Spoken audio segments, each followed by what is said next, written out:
Hello everyone, I'm Mike Gibson. This is the program Capital Ideas Life. Since childhood, I've been interested in sports, rowing, swimming for many years, sometimes playing football. When I moved to the capital of Russia, my Moscow friends took me to watch hockey. It was one of the most interesting and exciting matches in all my life. Today in our program, we'll tell you all about hockey, the favorite sport of Muscovites. Today on the program, how the future stars of Moscow, Russian, and world hockey train. The Hockey Hall of Fame and the Museum of Hockey Veterans. How the memory of sporting achievements is preserved in the Russian capital.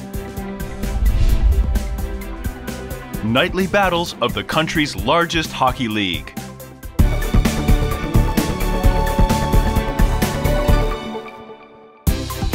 Hockey is probably the most beloved sport in Moscow and across Russia. By number of fans, it surpasses even soccer.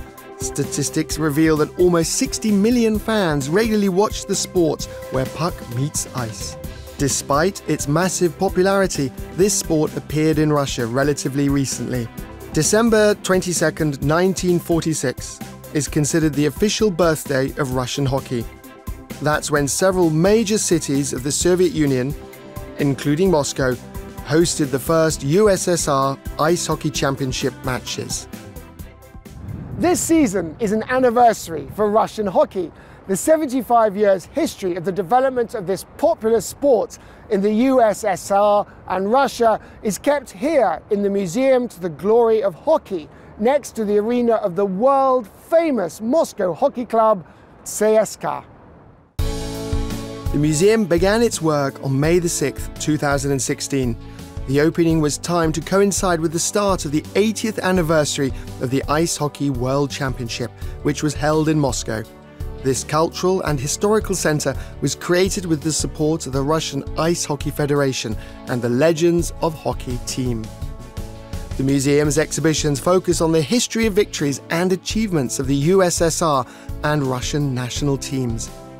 Samples of Soviet and modern hockey uniforms, old wooden hockey sticks, and the first goalie masks are kept here.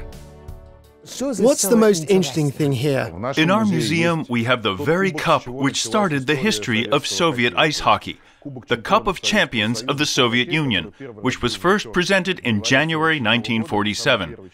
This was the very first championship. It was awarded annually until the end of the Soviet Union, that is, until 1992.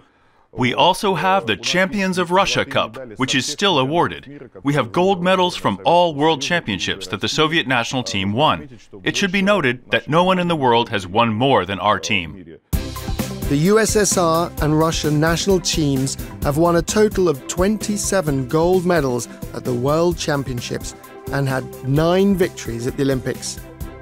Only Canada can match that number of medals. In 1972, the two great teams played 8 friendly matches, 4 of which were held in Moscow. In the history of world sport, this tournament is commonly referred to as the Super Series of 72. The competition between two of the strongest teams on the planet changed North American perceptions of hockey in the USSR and influenced the further development of this team sport. From 1963 to 1972, the Soviet team won 9 world championships, 8 European championships, and 3 Olympic Games in the span of 9 years. So, in 1972, when the Soviet team first met the Canadian National Hockey League professionals, it was already called the Big Red Machine. That is, a team that is built like a machine that constantly wins. On the first floor of the museum is the Russian Hockey Hall of Fame. On the interactive panels, there are portraits of 147 people who have made special contribution to the development of this sport. A special expert committee selected not only coaches and hockey players for the exhibition, but also sports doctors, referees, and even commentators. In addition to excursions, there are meetings with hockey legends and film screenings. And a table hockey championship is also held here. Oh, goal! So let's play some table hockey. Everything here is just like on the real hockey field, just reduced in size several times. The size of the hockey field is usually 56 meters by 26 meters. 2 teams of 6 people play, 1 goalkeeper, 2 defenders, and 3 forwards. During the match, the coach can change the composition and even remove the goalkeeper from the court, replacing him with a 6th player.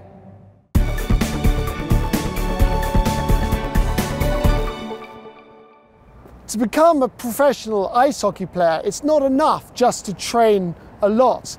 You need to start doing this sport from an early age in order to become comfortable on the ice as soon as possible and to start practicing technique and shots. In Moscow, there are many sports schools where children of all ages are successfully learning sports. We're going to one of these places today, so we're off to visit the sports school Marina.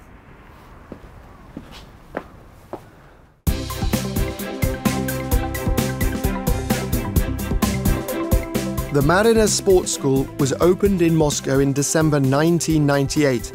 It has 2 main specializations, ice hockey and figure skating. Now the school trains about 600 children from 5 to 18 years old. In total, in Moscow, there are more than 5,500 boys and girls involved in similar sports clubs. To date, the oldest players in Marina were born in 2005. At the end of this hockey season, they will graduate from the sports school. So you have graduates. What's next for them? Well, it depends on the guys themselves. There will be guys who will make hockey their whole lives in the future. There are guys who are suitable for junior teams. Now, at the end of the year, before graduation, we'll look at who's going to try out. Among the future graduates of the Marina School is Yegor Vycherov. He started playing hockey at the age of 6. During his training, Yegor changed several schools and now plays in the position of forward at Marina. The young athlete says he can't imagine his life without hockey and dreams of playing for one of the KHL or NHL teams. I want to play in the team of the university, in Plekhanovsky University. They have really great team and really strong players there. Yeah, I want to start playing better. That's great. And you have also played hockey in Canada. Yeah, I was in Canada 3 years ago for 3 months. It was a really great experience. I was in Vancouver. Yeah. I saw some players from Vancouver Canucks. Right. I played with them a few minutes. Great. And is there any difference between the training in Russia and the training in Canada?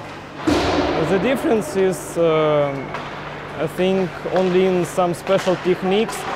In Russia we have some tactics, and in Canada they're not the same.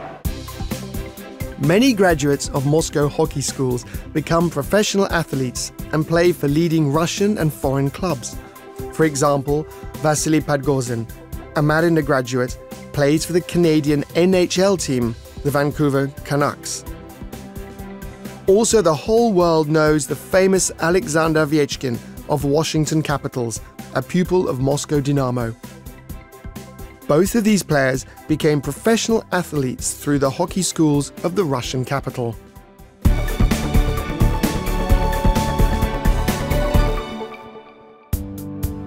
Now, there are 20 youth hockey schools in Moscow. 10 of them are members of the Physical Culture and Sports Association Moscow Hockey, abbreviated FSO, of Moskomsport. This organization is responsible for the development of mass physical recreation and top-level sport in the Russian capital.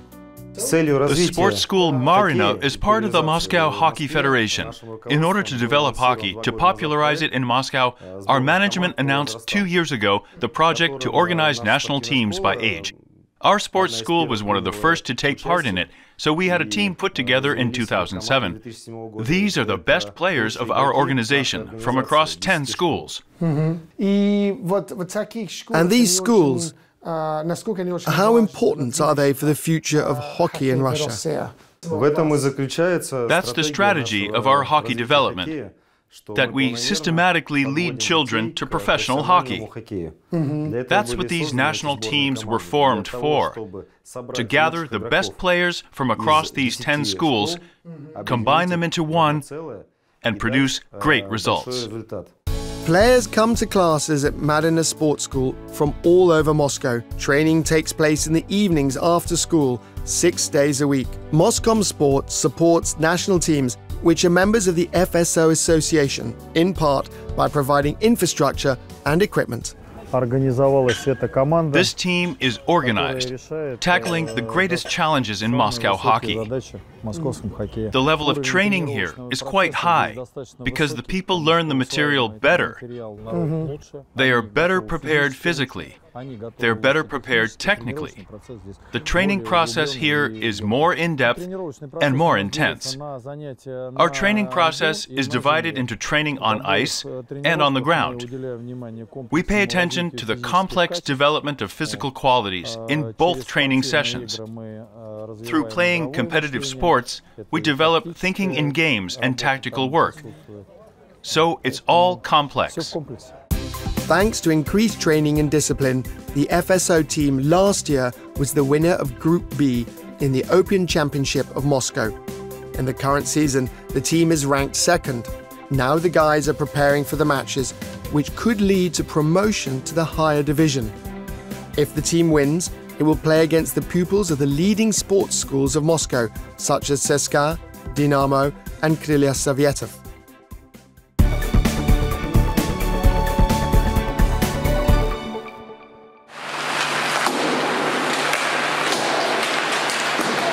Are you ready to become a hockey player? Yeah, I'm ready. All right then, let's go. Good.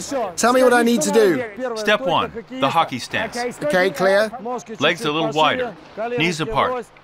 Back straight, Straight. chest out, head up. Look around. Stick on the ice. Great.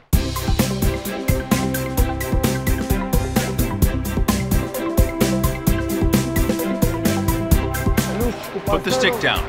Cover it. Cover. Cover it, and cover it again. Here we go.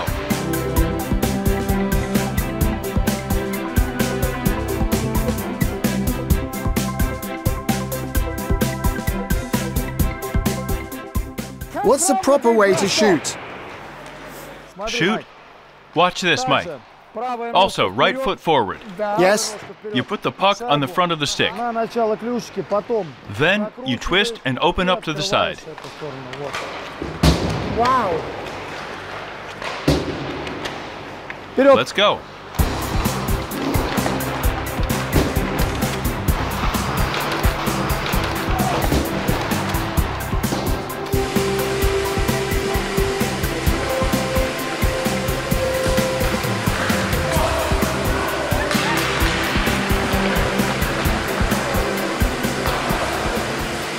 Thank you.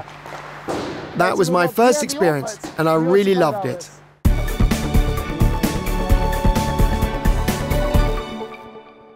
Now we're going to visit another unique place associated with hockey. This is the Museum of the Glory of Sports of Hockey Veterans, which was created by the president of the Sports Support and Development Fund, Veterans of Sport, and veteran ice hockey player Alexander Starosin. He has dedicated his entire life to this sport. Alexander Pavlovich started playing hockey in the CSKA school when he was a child. For more than 64 years, every day of his life has been connected with this sport. For a long time, Alexander worked as a coach at the Madina Sports School, where he trained more than 300 pupils. In addition to children, he also coached adults, amateur hockey players, and headed the Russian capital's government team. It was Alexander Pavlovich who became the ideological inspirer, creator, and careful curator of this unique museum. When we were training with Alexander Pavlovich and Ragulin's team, the Marino School, we were at a training camp in the Tulskoy region and came to Yasnaya Polyana to visit the museum dedicated to the remarkable Russian writer Tolstoy. After that, we decided, why not create a museum featuring sports accomplishments in Moscow? The initiative to create this museum was supported by like-minded people, legendary players, and veterans of Soviet and Russian hockey. All the exhibits here are real match relics: hockey sticks, skates, uniforms. Everything here has seen legendary battles. Here are the legacies of the Super Series in '72 and the World Championships and the Olympics. Most of the memorabilia and photos were given to Alexander Pavlovich personally by famous players. Everything here is unique. I can start with this first stick. Our first captain of the first USSR champions team, Nikolai Vasilievich Postavnin's stick. That was my first coach. Here are his skates. Here are Yevgeny Makarovich Babich's personal belongings. This stick, this is from 1954, when the team became world champions. They played with this stick, and the guys all left their autographs. How did you find this stuff? It was given to me personally. He was also my coach at one time, Babich. His partner, a friend, Viktor Grigorievich Shuvalov, passed it on to me. He also gave me his autographed stick, with which, when we beat the Canadians 7-2, he scored 2 goals. The museum exhibit has been curated by Alexander Pavlovich in such a way that the story begins with the origins of Soviet hockey and the famous players of the 1940s and 1950s. And then, as you move through the exhibition, visitors gradually learn the history of the development of the sport up to the present day. There are also special corners devoted to the most famous Russian hockey players: Ragulin, Mogilny, Fetisov, Kharlamov, and others. In this museum, you can touch, try on, and examine in detail, literally touch the history of hockey. They are very light. Like this, right? Oh-ho. Now all you have to do is put on your skates and go onto the ice. Yes, yes, I'm ready. All right. And here's the stick. There's the look and the shot. Okay. I don't know if my technique is correct. Ready, shoot. Oh, got it. Puck in the net. Another goal. Pads, gloves, helmet. This is interesting too. That's the whole team. Yes, here is the team and all the autographs from the Soviet athletes. The goalie section, Tretyak, Myshkin, Ragulin. These masks are the very first. Then we switched. When Tretyak played, he had a netted mask. Wow, so it's like this? Gosh.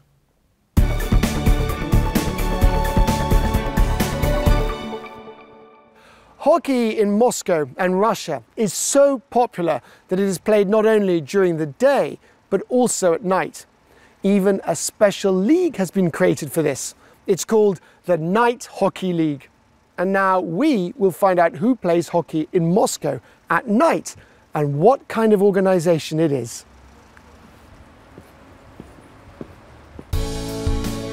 The Night Hockey League appeared in 2011 through the initiative of the Prime Minister of the Russian Federation, Vladimir Putin, and several famous Russian hockey players.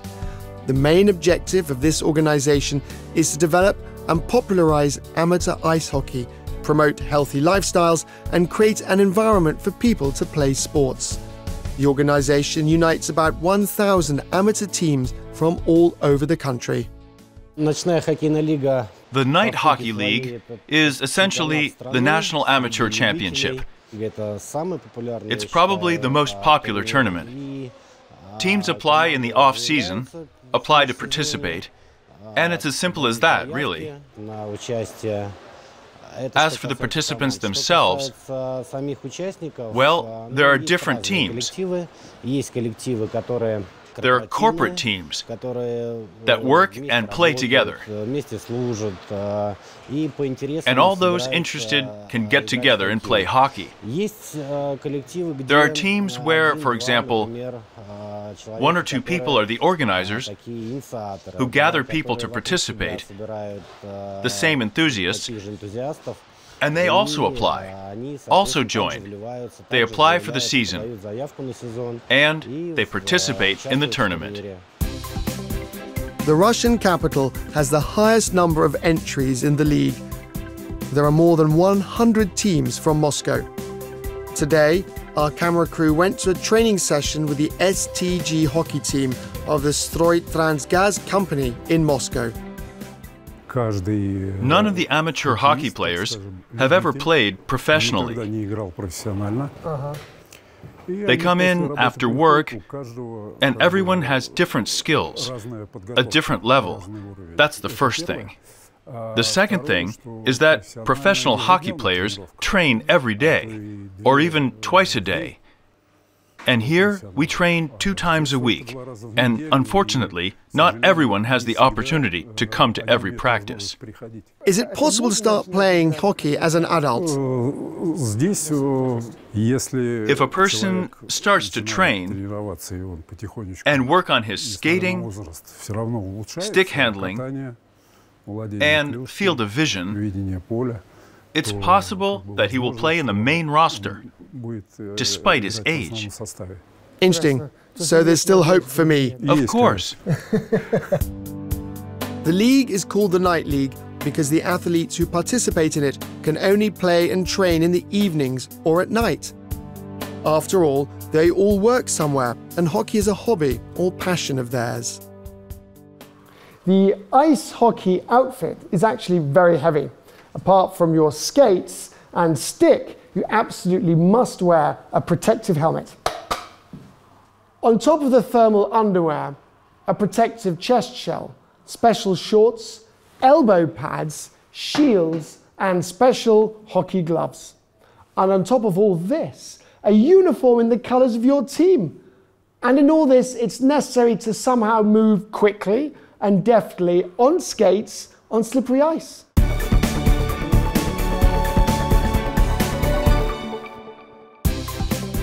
The average age of players on the STG team is 48 years old. However, in the Night Hockey League, you can find athletes who are almost 70 years old.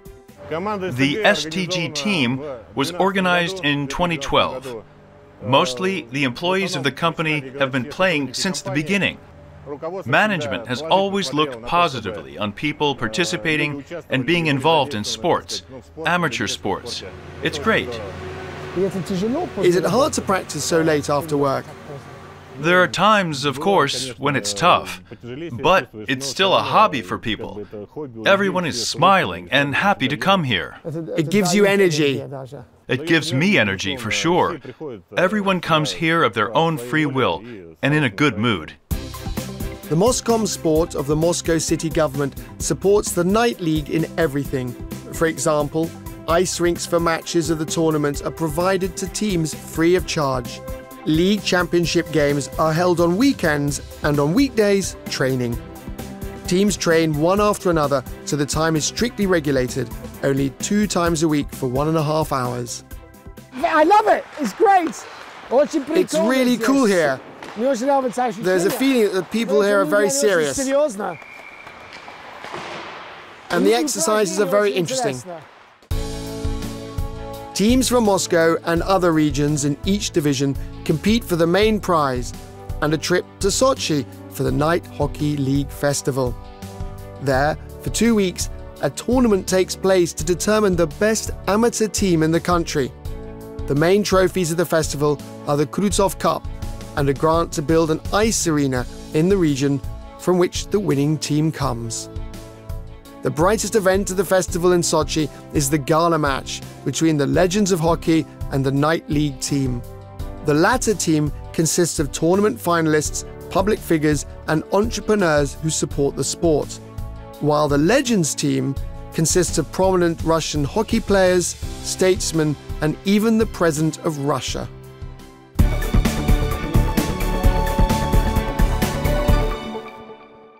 Today, together with you, I learned a lot about the history of Russian hockey. I met amazing people who devoted their whole lives to this sport. I saw how the future stars of Russian and world hockey train, and also real enthusiasts of this sport who are ready to go on the ice even after a hard day's work. But most importantly, I understand and felt just why it is that Muscovites love hockey so much. Do sports, play hockey. I'm Mike Gibson. See you later.